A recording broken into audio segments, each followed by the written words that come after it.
Welcome to Exceptional Leadership. I'm your host, Anita Brooks. Though my focus is primarily pointed to leadership at an organizational level, let me assure you, most of what I share will translate to almost any aspect of life. Just tweak the info to fit your leadership role. Because whether you approach my content as a corporate leader, middle manager, small business owner, entrepreneur, or as a family member or friend, you are influencing someone. The question is, are you influencing well, exceptionally well? So let's take courage, exercise wisdom, and humbly invest in the people we are called to influence. Join me on a quest, not for perfection, but absolutely for exceptional leadership. Welcome back. If you follow me at all or you're on my email list, you know that I am an avid reader.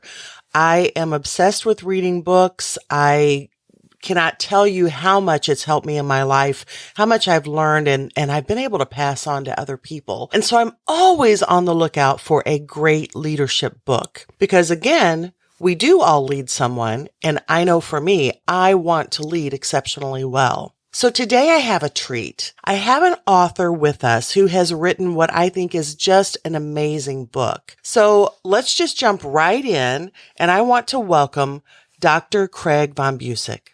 Well, thank you, Anita. It's a pleasure to be with you today. I am tickled, Craig. One, you and I met many years ago now at Writers Retreat back in New Mexico.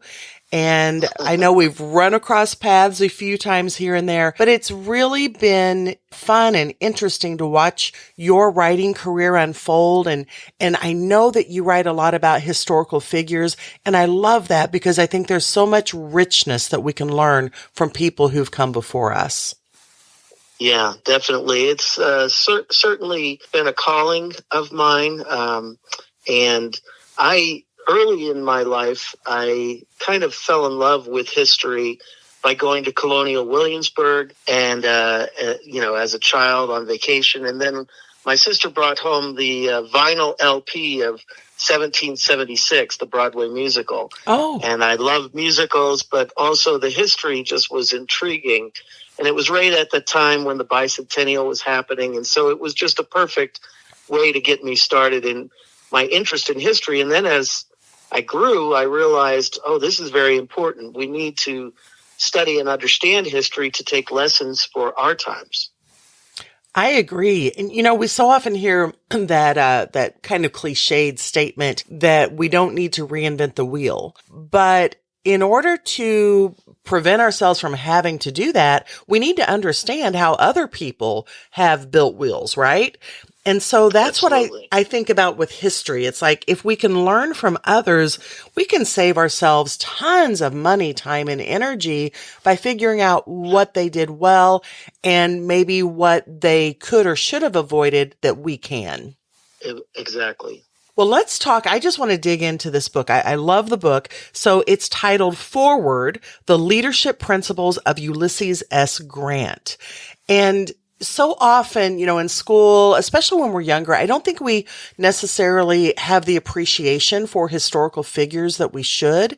But what I love about a book like yours is now as an adult, I go back and I read, and one, I learn things they never taught in school.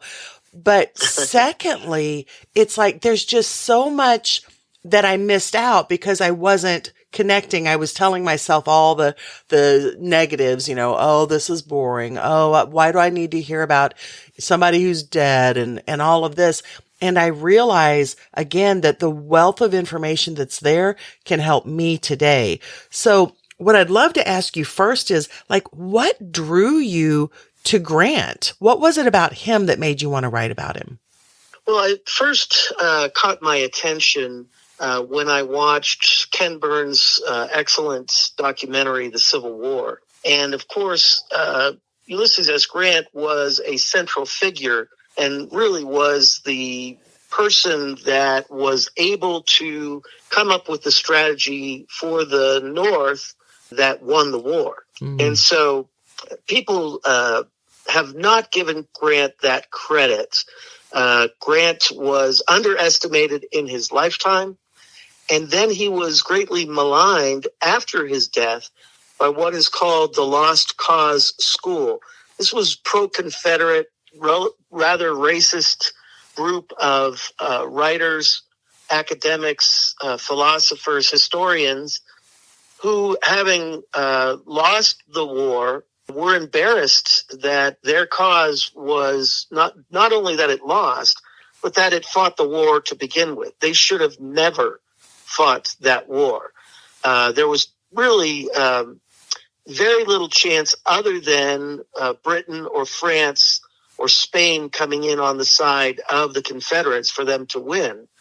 And as Grant pointed out in his great personal memoirs, he said toward the end of the book, even though I respect the valor of our opponents in that war, I think it was one of the worst causes that someone has ever fought for, the cause to enslave another person.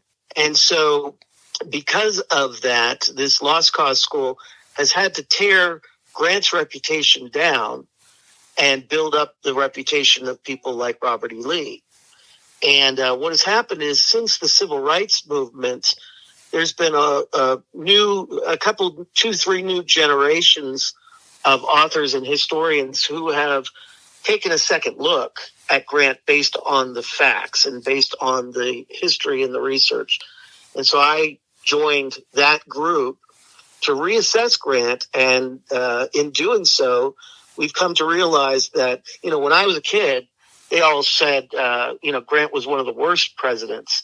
I would counter that by saying he was one of the most important presidents that we ever had, because he took up the banner of freedom that was dropped by Lincoln when he was assassinated, and he pushed it through legislation and through holding the country together when it could have come apart again during Reconstruction. So, I think Grant's a very important figure in American history. And that's fascinating. And it also, to me, it speaks to a deep truth about leadership. And that is the importance, one, of tenacity, of perseverance, and walking out those traits, if you will, when you're under scrutiny and perhaps even attack. And many times in leadership, we are misinterpreted. In leadership, we're often accused of things that are untrue, unfair, but no one promised that being in leadership meant that everything was going to be fair. You just have to know that you deal with that, but you continue putting one step in front of the other and doing the very best job possible. And I love that Grant did that. And as a result, we're benefiting today, even though we don't necessarily remember or realize that he led us to some of the important points that we're at in this time in history. Yeah, that's exactly right. We have really forgotten how important Grant was in his time. But when you look back and you hear some of the quotes of people that we consider to be great leaders about Grant, it makes you stop and pause. So, for example, when Teddy Roosevelt was vice president under McKinley, he gave a speech in which he said, looking back, and this would have been the turn of the century into the 20th, from the 19th into the 20th century. He said, looking back over American history, we can say that the three greatest of the great leaders in American history were George Washington, we'd agree with that, Lincoln, we'd agree with that, and then he added Ulysses S. Grant to the three greatest leaders. And he said a second tier would be people like Benjamin Franklin, Thomas Jefferson, Alexander Hamilton, and so forth. We forget that perspective because they were the ones, Teddy Roosevelt lived through the Civil War as a child. His father was old enough to fight in the Civil War, though he didn't. He paid for someone to fight for him. Wow. But, they were allowed to do that back then. But he grew up realizing what Grant did in his life and in the life of his family. And we forget how important that stand was. Exactly. Early in the book, you quote James McGregor Burns from his book, Leadership.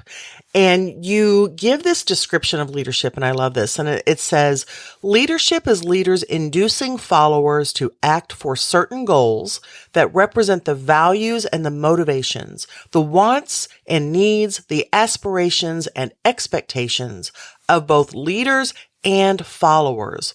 And the genius of leadership lies in the manner in which leaders see and act on their own and their followers' values and motivations. And when I was reading that, one of the things that I was really struck by is how many leaders that when I go in for business coaching and I start working with them, they seem to be lopsided. You know, what I'm seeing here in this definition is balance, the balance of what the leader wants as well as their consideration for what their followers want. And we know we can't always get our wants. We can't always give other people what they want, but I think the exceptional leaders are the ones who really look at that in balance. They're not narcissistic, so it's not just all about me. But conversely, they're not pouring themselves out to the point that they end up burning out. They're really keeping that balance in mind and thinking of their own wants and needs, aspirations and expectations. So what are your thoughts about that? You've been in leadership, right? Yeah, a little bit over the years. But looking at Grant, was acting in the Deming model of leadership nearly 100 years before Deming was giving his lectures. And the Deming model is a model of roundtable discussion, of recognizing that the people that you surround yourself should in many ways be more knowledgeable in certain subjects than you are. The wise leader picks people that are the best and the brightest and surrounds themselves with the best possible leadership that they can, but then says, okay, even though this is a round table like King Arthur, there is a head to the table and there will be a final decision. However, until that final decision is made, we're going to collect all the input. And so Grant used to gather his top staff, who were some of the brightest people. You know, his chief of staff was a lawyer. He had been a lawyer for his father's leather goods company in Galena, Illinois. And Grant knew he needed someone who had that kind of a mind to keep things organized so that Grant could run the war.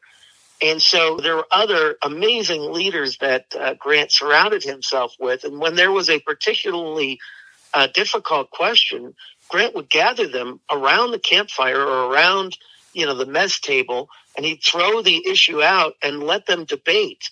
And Grant would sit there smoking his pipe or his cigar and just listen. And sometimes the debates would go on for a couple of hours. Sometimes they'd get rather heated. One of the biggest heated debates was about the Atlanta campaign. John Rawlings, the chief of staff, wanted Sherman to go after John Bell Hood, who was heading west, whereas other leaders, including General Porter, wanted to support Sherman's goal of taking out the infrastructure in Georgia to cripple the war effort and bring the Confederacy to its knees. And this debate went on for like 3 hours around the campfire. Wow. Finally, Grant said, I'm going to bed. You guys, I'll see you in the morning. And he fell asleep and the debate was still going on, and it woke him up, and he got up and he said, come on, guys, go to bed. This is enough. But that was the kind of leader that he was. And so he would, listen to all the different sides, and then he would make his decision. And I think that that is extremely wise leadership. I do too. I think a listening leader is a wise leader. And I also love the fact that he was secure enough and confident enough to bring people who were as smart or maybe even smarter in some areas and surround himself with them. He wasn't so insecure that he was afraid or felt threatened by them. And I love the fact that he was willing to let people debate and air their opinions. And I would imagine there were probably many times when people disagreed with him, but he didn't have people who just told him what his itching ears wanted to hear. He was willing to hear them out, process, consider different opinions and thoughts and the why behind the what before he made that ultimate decision, which in reality, we need someone to make an ultimate decision. Hierarchy works for a reason, but he did not just jump into those decisions. He made sure he had good information from great people. Yeah, exactly correct. A more modern day example of that would be John F. Kennedy. They called his cabinet the best and the brightest. And so he surrounded himself with these experts. But as noted in the Cuban Missile Crisis, he was willing to say no to the Hawks and to try all aspects and all avenues before committing this country to World War III, and thank God for it. Yes. Now there are some times where tried everything and you do have to, as a leader, commit to war or to a more stringent policy. But I believe the wise leader seeks peace as much as possible and then only goes to war when you have to. Absolutely. We definitely in leadership need to be intentional to choose our battles carefully. And everything is not a battle. Everything does not have to be a battle. And it's okay sometimes to let someone else have the win. You need to exercise wisdom in that. But as leaders, sometimes I feel like we make that mistake of thinking we always have to be on top. And that's not the case. Sometimes there's a lot of wealth, I will say, in what we do and allowing other people to maintain dignity, but also sometimes to let them build their own confidence by having a win. And if we are cautious about those battles and we choose them well, then we are going to win the war. Ronald Reagan said it perfectly. It's amazing what you can accomplish when you don't care who gets the credit. Oh, I love that Reagan quote. Well, I want to talk a little bit about a fascinating part that came out in the introduction. What I love about your book is like early on, you just start giving us this great information about Grant that frankly, some of that I did not know. But you tell a fascinating story with vivid detail about Grant's response to one of his officers. But you first pointed out that Abraham Lincoln only found General Grant after enduring several officers who failed their troops and our country because of their self-centered leadership style. So when we talk about the difference between Grant and his style, can you tell us a little bit about what made some of those other leaders self-centered and how Grant came in and did the opposite of that? Yeah, there were actually 6 or 7 generals before Grant, all of whom had exactly the same resources. They had the same number of troops for the most part. Abraham Lincoln and the Secretary of War Stanton had said, we will make sure you are fully equipped, to all of the generals all the way through the war. So they had everything that Grant had, but some of the differences were that some of these generals, in particular General McClellan, George McClellan, General Joseph Hooker, their egos were off the charts. And so they looked at themselves as almost messianic figures. And McClellan in particular it's hard to even fathom his lack of respect for President Lincoln. When we read the letters that he wrote to friends and to his wife, he would say things like, Lincoln is the original baboon, and what a specimen to have at the head of our affairs in the midst of this crisis. And I realize that I am the one called upon to save the country, and all this kind of, bombacity. And then when he would actually go out to war, he would hold back. Lee recognized and could see that weakness. He could see that hesitancy.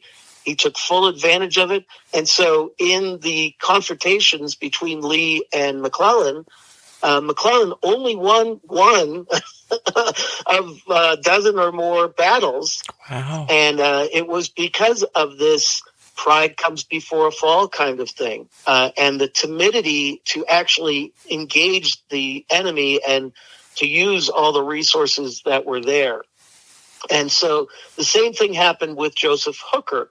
Chancellorsville was considered one of the greatest tragedies for the North, but one of the greatest wins really the greatest win for Robert E. Lee. And it all came down. I mean, Lee was a great strategist. He was a great general, but he had less troops. He had less resources. Now, he had the advantage of fighting on the home turf. And so he had, all the locals were basically spies for him and could give him information. But Hooker had far greater resources and had actually caught Lee off guard and was in a position to win the battle. But then just because of his own insecurity, he pulled all his troops back. Lee sensed the weakness. He sensed the fear, and he took full advantage of it. And he ended up winning a tremendous victory in Chancellorsville. And again, it was this pride comes before a fall. Whereas Grant was very humble. He would take what he was given by the president. He wouldn't complain. He would put out what his request was for troops and for supplies, but then he'd take whatever he was given and use it. And he would never go in, and the other generals would take their battle plan to Lincoln and say, here's a thought, but we really want you to tell us what you want us to do. Whereas Grant came in and said, this is what we're going to do. Never asked what Lincoln wanted him to do. He just told him, this is what I went to West Point. I have 20 plus years of experience in the military, and this is what we're going to do. And Lincoln said to one of his secretaries, Stoddard, he said, he's the first general I've ever had. And Stoddard was like, what are you talking about? You've had all these other generals. He goes, no, he's the first real general I ever had. And so it ended up that Lincoln and Grant formed an amazing friendship and bond because of this mutual respect. And as a result, it became a well-oiled machine that eventually drove the Confederacy to its knees. That is so relevant for today's leader. I think about if you are the person out there listening to this and you're in middle management, I want you to really process what Craig was just describing. So oftentimes middle managers, with their insecurity, they will want to go to the executive leadership and constantly ask permission, or what do you think about this? And so it's almost like they're just afraid of making decisive decisions. And so because of that, what happens is that person in executive leadership is basically having to help do the job of the middle manager. And there's that philosophy of, in that case, one of us isn't needed, and it's probably not the executive leader. The middle manager doesn't understand sometimes that when they do that, it puts that executive into a difficult position. One, they've already got a lot of their own work that they've got to tackle. Two, when they have a middle manager constantly coming and asking those things, it makes them question their decision about putting that person in that role. It makes them question if they're capable or not. And it really prevents progress and forward movement in that organization. And so middle manager, if you're listening, now I want to be clear, you need to do this within the boundaries of your authority level, but you need to be decisive. You need to be confident and not constantly questioning yourself or asking others to help you think something through. You are a leader in your own right, and you need to make solid decisions. So, Craig, I love this part that you told about in the book. So I want to read just a very tiny excerpt from the introduction. I just thought this was so interesting, and I want to talk about a couple of points that are relevant to today's leader in this. So you said, suddenly an officer came thundering into the firelight. Leaping from his horse, he spoke rapidly with considerable excitement. General Grant, this is a crisis that cannot be looked upon too seriously. I know Lee's methods well by past experience. He will throw his whole army between us and is it Rapidan? Rapidan. Rapidan. Okay. I want to make sure Yes. I pronounce that correctly. He will throw his whole army between us and the Rapidan and cut us off completely from our communications. In a most uncharacteristic manner, the general rose to his feet, took the cigar out of his mouth, and for the first time since taking command of the Army of the Potomac, raised his voice in reply. Oh, I am heartily tired of hearing about what Lee is going to do. Some of you always seem to think he is suddenly going to turn a double somersault and land in our rear and on both of our flanks at the same time. Go back to your command and try to think what we are going to do ourselves instead of what Lee is going to do. I love that you shared that passage, Craig, because I think too often leaders make fear-based decisions. We're so afraid of what someone else maybe has done in the past or what they may do in the situation that we don't put enough time and energy into considering what we can and should do. And in leadership, that can get us into trouble because fear-based decision-making rarely turns out well. So What was it that drew you to share that particular part of his story? We can create myths and monsters in our heads that don't really exist by not having a full picture of the person or the organization that we are up against. And so we create Goliaths that really are not Goliaths. Now, like I said, General Robert E. Lee was a great leader. But part of the reason that he had won so many battles was not as much in his own great leadership as in the lack of leadership on the Union side. Mm-hmm. Had there been a Sherman or a Sheridan or a Grant leading the Northern troops, they very well could have won the war in the first year. They had far superior resources, far superior troops, and so it could have been done, but for good leadership. And so when Grant came east, he had one victory after another in the West. And two of the crowning achievements were his Vicksburg campaign, where he led the Union troops to defeat the Southern troops at Vicksburg, Mississippi, which was, they called it the Gibraltar of the West. And no one was able to take that for more than 2 years. But Grant came up with the strategy to do so. And to this day, military colleges study Grant's strategy at Vicksburg. And so he had that victory under his belt. He had the victory at Shiloh under his belt. He had the victory at Chattanooga under his belt, where they thought that all hope was lost. And Grant came in there, and within just 3 days, everything had turned around just because he had the ability to see and make strategy to overcome the obstacles. And so when he was asked by President Lincoln and by the Congress to come east, it was the South's greatest general coming up against the North's greatest general.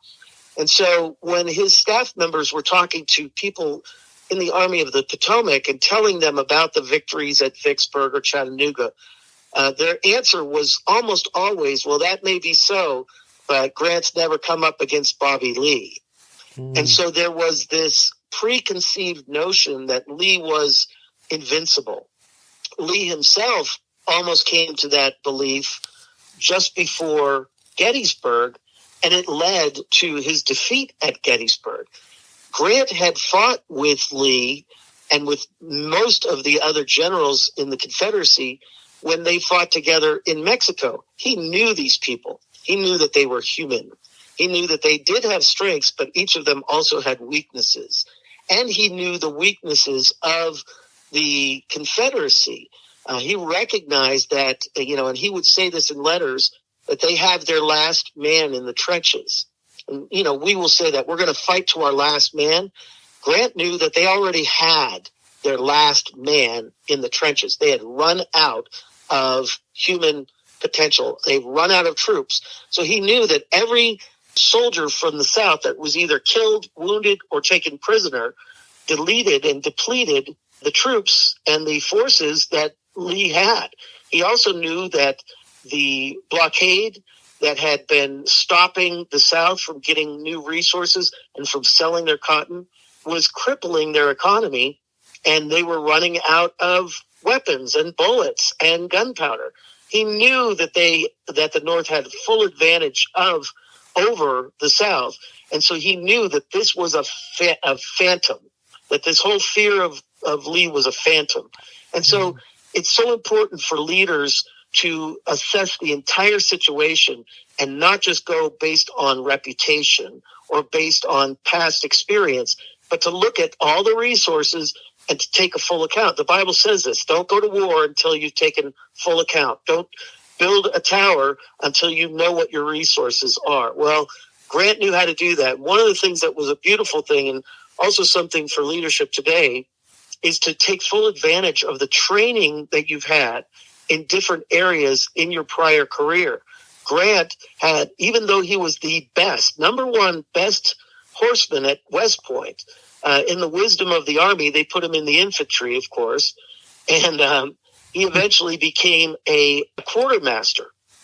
And so when they went into Mexico to fight in the Mexican-American War, Grant was in the background preparing all of the equipment for the troops. Now, because he was Grant, when the battle started, he went to the front and fought. But up until that point, he was doing all this preparation, which was absolutely excellent experience and preparation for what a general needs. Because one of the most important things that a general needs is to make sure that the troops have food, to make sure that they are well equipped, to make sure that they have all of the weaponry and bullets and gunpowder that they need. And so Grant looked at his assessment going up against Lee, and he knew that he had the advantage. And so therefore he was not afraid. And that's why he reacted the way that he did. I love that, Craig. The fact that, one, he went deeper. He didn't just look at the surface level. He went deeper. He did consider the resources and the tools at his disposal and at the disposal of his people. And so often in leadership, that's a missing element. I see that a lot in my business coaching. We expect people to do a job, but we don't very often assess whether or not they have the resources to do the job well. But as leaders, that's part of our responsibility, and it should be part of our service to our people, is to equip them so they can succeed at an exceptional level. But often, too often, instead, leaders will blame that individual for not being able to accomplish the task, but it's simply because they weren't equipped. So I love that you shared that. That's fantastic. Well, I want to talk about another aspect of your book that I just thought was so great. And it's going to be something that I will tell you I'll refer back to time and again. I'll give you credit, of course, but in my coaching as well as in my podcast, because the leadership, Grant's leadership principles, you share these at the end of each chapter. And I love how you bullet point some of those really core characteristics that set him apart from others. One we just talked about Lee and his arrogance. I say often that leaders too many times fall on the sword of their own arrogance. And so there's a warning in that, and that's something we can be intentional to guard against. But you share... And if I could just speak to that. Mm-hmm. Overall, Lee was a humble man, and it's one of the reasons why he was successful. But what had happened is he had so many successes that he allowed that arrogance to seep into what otherwise was a humble person. Mm. And that led to his defeat at Gettysburg, but then it also led to his ultimate defeat in the war. But he was a humble man. Lee was a great leader, to the point that at the beginning of the Civil War, Abraham Lincoln offered him the job of being general-in-chief over all of the Union forces. And Lee turned it down and went to fight for the Confederacy, which I believe was the big mistake of his life. Yeah. And that is interesting that I like that you shared that he started out as a humble man, because that's something that any of us could fall prey to, because pride is one of those things that it's insidious, right? It just kind of sneaks in and it can take over before we've even realized it's happened. We can start out humble. We can start out as being a listening leader, but if we have enough wins, we actually reach a danger zone where we start listening to ourselves and blocking other people out and believing that we know instead of really considering other options or other information. And oftentimes I'll hear from leaders, oh, I know that, Anita, I know. And one of my ongoing challenges is, that's great. Tell me what you're doing with what you know. So Lee knew things, but he wasn't necessarily acting in that humility that got him to the position he was in. Would you agree with that? Yeah. Yeah, it was kind of a self-fulfilling tragedy. His own success led to being having a feeling that they were invincible when Lee really knew what his weaknesses were, but he was just so caught up in the euphoria of the wins, he wasn't doing what Grant was doing, and that is taking full assessment of the potential that he was up against. And so, that led to Pickett's charge and the tragedy of that, July 3rd, 1863 at Gettysburg, which was one of the biggest tragedies of the war. Now, Grant had his tragedies. Grant had his Cold Harbor, which was almost equal to Lee's Pickett's charge. But it was a situation where Grant had to be on the offensive, and he was so close to Richmond that he knew that he couldn't not attack. And so for Grant, it was not as much pride as it was just the tragic circumstances of war. Mm-hmm. Whereas with Lee, in Pickett's charge, I think it truly was overconfidence and a mistake. I mean, Grant said that Cold Harbor was a mistake too, but it was, in hindsight, a mistake that was almost inevitable that he had to do it. But it's an interesting thing to compare those two situations because they have similar outcomes, but they were different in terms of why they happened. And they had some similarities in their leadership style, it sounds like, and then they had some differences, and those variances determined the win or the loss. So, yeah, the Confederate staff around Robert E. Lee, I believe it was after Spotsylvania, which was the second major battle of the Overland Campaign in 1864, where Lee came up against Grant for the first time. And his staff were saying Grant is a butcher and not fit to be the head of troops. And Lee quieted them. And he said, I think that General Grant has conducted himself quite well and admirably up to this point. Because Lee understood what it took to win a war. And he knew that Grant was doing what it took, even though it meant the sacrifice of many, many lives. And one of the things that I bring about in this foreword is a companion book to a biography I wrote about the last 2 years in Grant's life. And that book is called Victor, the Final Battle of Ulysses S. Grant. And in that book, I share a conversation that Grant had. Grant was dying of incurable throat cancer.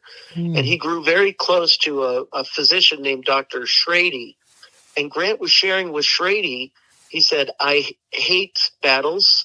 I never wanted to go into battle. I actually didn't really want to have a military career, but it was kind of thrust upon me. And so I always looked at battles similar to how you look at performing a cancer surgery. You have to do this bloody, violent thing in order to save the patient. And he said, I never looked forward to a battle, and I was always glad when it was done. However, I also knew that I had to do it. And I think that is, again, a sign of a great leader, someone who doesn't want to do some of these more difficult and wounding type of things, but who does it because they know that is what is necessary to win. Yes, and for the greater good. Exactly. Yeah, that is such a great point, Craig. Well, I'd like to delve into just your chapter 2, Grant's leadership principles. Look, we could go chapter by chapter, and I'm telling you, listeners, this is such a great book. If you bought this book for nothing else but Craig's leadership principles at the end of each chapter, it is so well worth the price. I feel like you and I could talk for weeks about this, Craig. but I want to cover just the ones to give our listeners a sampling of what they can get from your book. So at the end of chapter 2, these are the leadership principles you listed. Whatever happens, be determined to finish the job. So why is that important in your estimation? You have to go into a job, a campaign, whatever it may be, with the full confidence of winning. This is one of the reasons why I believe we lost in Vietnam and also in Afghanistan, is that we didn't really have a winner's strategy. We had a maintainer's strategy. Oh. And maintainers as leaders will lose in the end because they're not looking to overcome. They're just looking to maintain the status quo. I've been under maintaining leadership, and it's one of the most frustrating things in the world because of the concept of the paradigm shift. And so if you are a leader and you are just maintaining and not constantly looking at research and development and how to catch the next wave within your organization and what your vision and plan is, then eventually the paradigm will shift. You'll be left behind, and that organization will go under. It's inevitable because of the way things work in the world. So, the classic example is the Swiss watch. The Swiss had an unbelievable, market share. It was like 80% of the watches in the world when I was a kid were Swiss wind-up watches because they were just wonderful machines and intricate and so valuable. But their research and development team created the quartz watch, and they were so arrogant in their own maintenance of their market share that they put that thing out there at the World's Fair and they never trademarked it. They never patented it. And so the Japanese engineers happily took the quartz watch and went off and ran with that idea. And within just like 10 to 15 years, everything flipped, where the Japanese were then in charge of the watch market and the Swiss were down to 15%. Wow. And it's the classic case of being intoxicated with your success and not recognizing that you always, always have to keep looking ahead and keep that research and development and that investment. You've got to have part of your budget has got to be investment in the future so that you don't fall victim to the paradigm shifts. Excellent. That is so very true. Well, another point that you made in the Grant's leadership principles at the end of chapter 2 was be a visionary, which most of us are familiar with that. And I think many leaders would say that they are visionary. But I like how you went on to say, provide direction and strive to do the right thing. I think often we lose sight of what our objective is. And I think keeping in mind that we should have an objective that we, yes, are providing direction, but ultimately our goal is to strive to do the right thing. And so just simply asking ourselves that question, am I doing the right thing? That by itself is enough of an assessment. I think that it could protect us from going down a wrong path. So I love that you shared that. And then one of the most amazing things that happened in the Overland campaign when Grant came up against Lee was that Grant spent several months just thinking. And this was one of the funny things, is that people would see Grant sitting in the opening of his tent in a chair with a cigar, doing nothing, just sitting there. And some people thought, this is the laziest guy in the world. Why is he in charge? But what he was doing is he was fighting the battle in his head.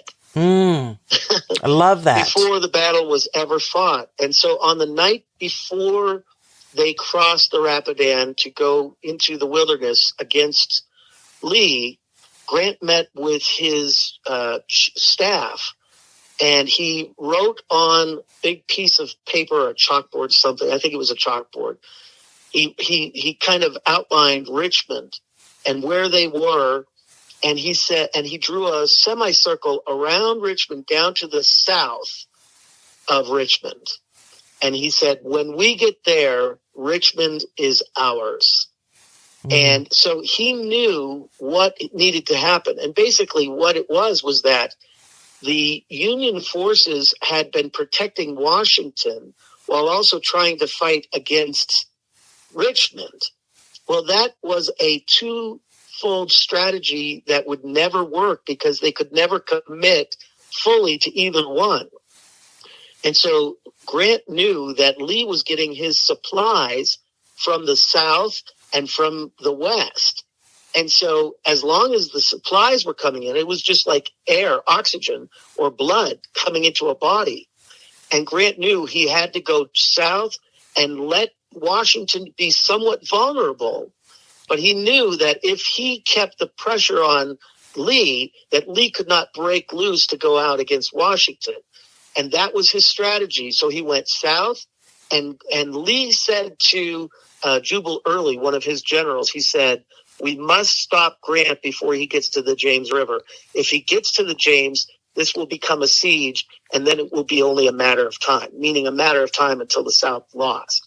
Lee saw what Grant was doing, but he could do nothing to stop it. And so when Grant got to the James, it's one of the most glorious moments in the whole Civil War that most people don't even know about.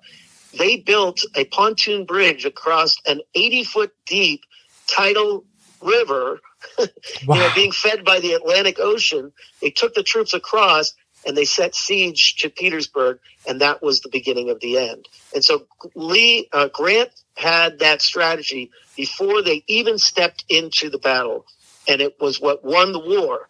And that's what visionary leaders have to do. They have to have that long-term vision of how are we going to achieve our objective to win this battle with our competition or, with whatever we're up against. And Grant had it, and Lee saw it, and that's what happened.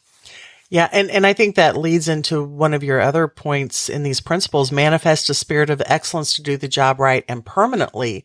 But before you can do that, I love that you shared that he would just sit and contemplate and envision.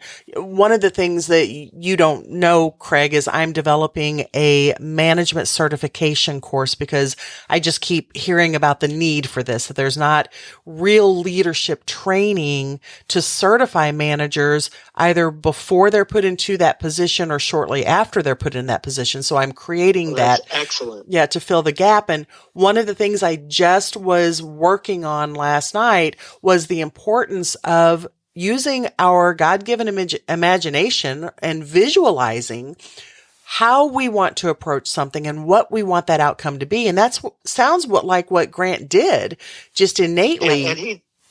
Yeah, and he did it both in the Overland campaign against Lee, but I had mentioned earlier his strategy for Vicksburg.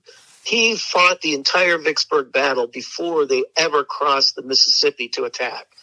And so it was the same kind of idea. And he shared that with his generals. And Sherman said, "This is a bad idea. This goes against what we learned at West Point." And Grant said, "Sometimes you have to in order to win on the ground." And that, I think, is another important concept, is that Grant understood that there are times where you have to break out of the textbook way of doing things and kind of respond to the practicalities of the circumstance and of the situation in order to win. And it's a risk, but it needs to be a calculated risk. And when it's a calculated risk, then you not only can win, but you can win big, which is what happened. So, as they were laying siege, as the Union troops were laying siege to Vicksburg, Sherman rode his horse up next to Grant and said, "You were right and I was wrong," basically. And Lincoln wrote a letter to Grant saying the same thing. He said, I said you should have done this and done that, but you did what you did and you were right and I was wrong. And I think that that again shows the important teamwork that had developed by that point in the Union leadership, including President Lincoln and Secretary of War Stanton. When people see that you've weighed the risks, they're willing to follow you. Even if they question what you're doing, they will still follow you because they know that you don't just do that kind of willy-nilly. You have maybe sat down and you've envisioned and thought through and maybe played the whole battle through your mind multiple times before you entered it. And so they would be willing to follow you anywhere. The thing that strikes me about that is the leadership traits of both Sherman and Lincoln to admit that they were wrong. There's nothing, we should be doing more of that, I believe. That's a sign of humility. Well, and that's the really interesting thing, is that was afraid of and was arguing against was leaving behind the supply wagons. Grant knew that it had to be basically the concept of blitz, what the Nazis used in World War II, where you have to have a rapid moving army, blitzkrieg is what the Germans called it, a rapid moving army to surprise the enemy and quickly overwhelm them. And if you have to wait for your troop or your supplies, your food and ammunition to catch up with you, you can't have the blitzkrieg. And so what Grant said was, listen, there's plenty of food in the countryside that we can live off of. We, as an army, will live off the countryside until our wagons catch up with us. And that's what they did, and that's why they won.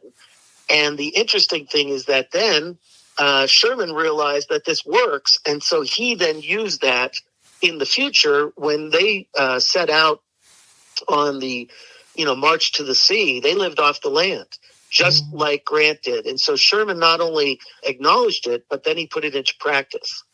Well, Craig, I can't believe that it's already been like a full amount of time here. I could talk to you for days. I just want to, in our last couple of minutes, I want to bring up something that you addressed in chapter 4, because I find this to be a critical point that in leadership is very seldom discussed. And you cover the aspect of leading with love. And I know a lot of our listeners might be saying to themselves, leading with love, I mean, that feels like a bit warm and fuzzy and maybe even awkward and uncomfortable. But can you define it from Grant's leadership style and tell us why we should all be more intentional to lead with love today? Yeah, love is a multi-pronged word. The Greeks had several different words for the word love. So there is, brotherly love. That's where we get the word Philadelphia. Mm-hmm. It's phileo love. And then there is the love of God is agape or unconditional love. So there's different kinds of love. And so people need to understand when we're talking about leading from love, we're talking about love thy neighbor as you would love thyself. It is the golden rule. By doing that, by looking at the needs of your people in your organization and holding them up as though you were thinking of yourself, then that allows you much clearer vision in terms of what needs to happen for the team to achieve its objectives. And so an example of this was that Grant could have gone around the northern part of Richmond and attacked, which was a much weaker sector, and attacked from the north and then down into the west of Richmond. The problem with that was that it was overland.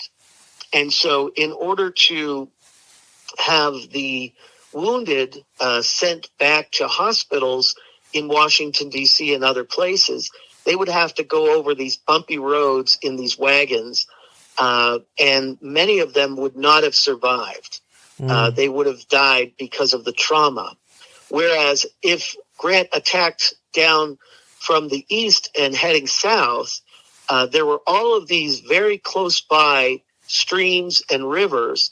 And so the troops could very quickly be sent to a river, which is a very smooth, gentle mode of transportation. And they could get back to the hospitals wherever they were.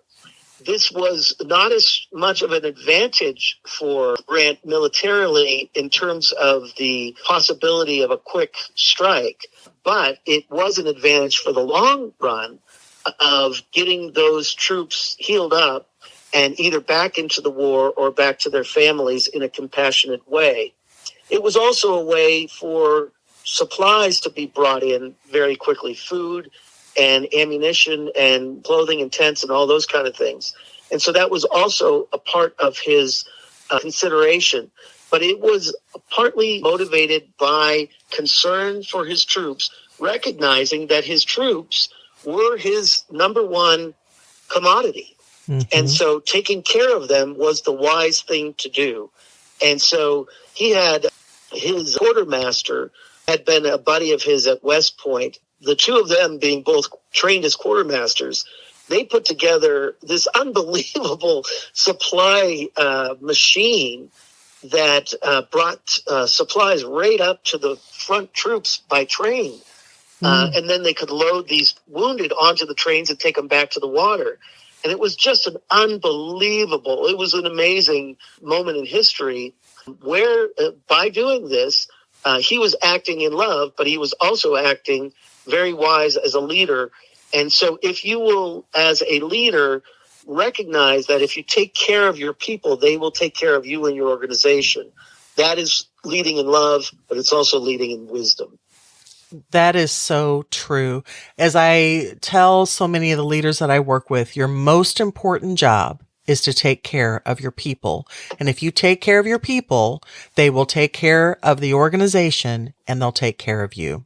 Well, exactly correct. Craig, this has been such a pleasure. I'll blindside you a little bit. I'd love to schedule, maybe we'll do a little bit of video, and I'd like to share a clip or two from that conversation in my management certification course. So I would love to do that. Yeah, that is great. We'll get that scheduled. So Forward, the leadership principles of Ulysses S. Grant.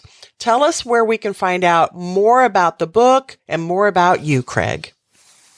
You can buy the book at grantforwardbook.com or at amazon.com or at my website, vonbuseck.com. It's just my last name, VONBUSECK.com. Fantastic. Thank you so much, my friend. This has been wonderful, and I look forward to talking to you again soon. I know you have another book releasing in a few months. Is that correct? Yes. Learning to Walk in Faith, the Peter, Paul, and Mary Principle. Awesome. And so I will look forward to having you back again to talk about that book as well. Thank you so much. Yes, it's been awesome. And Craig, I just want to say in closing, thank you for being an exceptional leader, because what you're sharing with the world through the books that you write, the articles, and the leadership that you demonstrate in day to day is something many of us would do well to follow. Well, thank you. That means much to me. It's been a pleasure being with you, Anita. Awesome. Thanks for joining me for this episode of the Exceptional Leadership Podcast. I'm your host, Anita Brooks. And I just want to remind you of a truth. If you are not leading at the level that you want to be at, remember, it is never too late for a fresh start with fresh faith. You can start today. You can start making a difference. You can help the world become a better place. You can begin to lead with intent. Your family, your friends, the people you work with, your community, in your church, in our nation, across the planet. Whatever opportunities come your way, remember that did not happen by accident. And by stepping up and leading exceptionally well, you will help fulfill the purpose you were created for.